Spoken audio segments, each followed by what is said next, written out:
Je vous informe que depuis quelques jours, il y a eu une réunion entre les communautés frontalières du Mali et de la Côte d'Ivoire pour pouvoir s'assurer de la délimitation de, de notre frontière.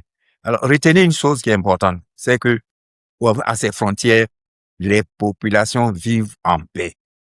Vous verrez à la frontière du Burkina et de la Côte d'Ivoire qu'il y a des gens qui quittent de Burkina et ils viennent faire leur champ en Côte d'Ivoire et le soir ils retournent et vice versa. C'est la même chose pour le Mali, c'est la même chose pour la Guinée. Donc il n'y a pas de volonté de rompre quoi que ce soit. Les populations veulent vivre. Quand vous parlez de communauté, Monsieur Nguessan, de quelle communauté parlez-vous?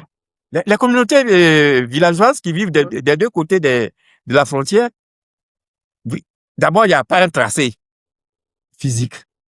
Vous Non, mais arrivez. est-ce que ce sont des discussions officielles, des discussions Oui. informelles? Avant-hier, il y a eu une réunion officielle entre les Maliens et puis les populations, les autorités ivoiriennes par rapport à la délimitation de la frontière. Ça s'est passé à Gadama.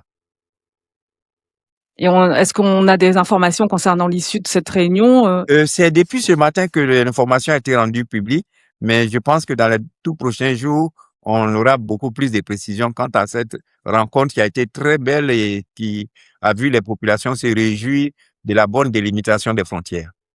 Alors, on voit qu'il y a des discussions, Abdelkerim, on l'apprend, mais c'est vrai, vous l'avez dit tout à l'heure, il n'y a rien de nouveau sous le soleil finalement. Cette main tendue, elle fait suite à des rapprochements et des partenariats qui sont maintenus avec l'AES, notamment je pense au Togo, au rapprochement récent du Bénin avec les pays de l'AES, la Mauritanie également, qui mènent des discussions approfondies.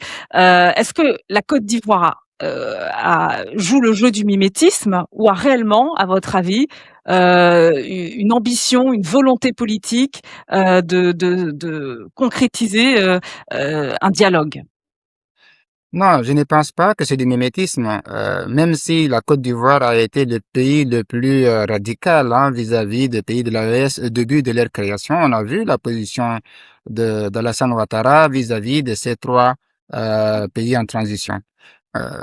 Qu'est-ce qu'on reprochait à l'époque à la Côte d'Ivoire? C'est justement d'être trop pro-français ou de défendre les intérêts que les pays de l'AES combattaient. Donc maintenant, cet antagonisme disparaît, non pas parce que la Côte d'Ivoire a gagné ou a raison. Aucun des pays a eu raison. Maintenant, tous les pays a la raison dans le sens où, au-delà de toutes leurs divergences, l'intérêt supérieur de la population et des peuples s'impose. Comme M. Nguessan l'a dit, fait que, aujourd'hui, vous pouvez prendre des positions politiques, vous pouvez décider de fermer la frontière, mais les échanges continuent à avoir lieu parce que les frontières sont tellement poreuses ou tellement à cheval que les ethnies sont à cheval sur les frontières que vous ne pouvez pas fermer hermétiquement des frontières. Non, la Côte d'Ivoire a compris. C'est une très bonne chose. C'est la Côte d'Ivoire, elle est quand même d'un des pays les plus puissants de la sous-région. Donc, la résultante directe, c'est la communion de moyens pour la lutte contre le terrorisme, parce que chacun défend ses frontières, chacun lutte contre le terrorisme de son côté, alors que la meilleure stratégie, c'est que ces pays mettent en commun leurs moyens militaires, des renseignements et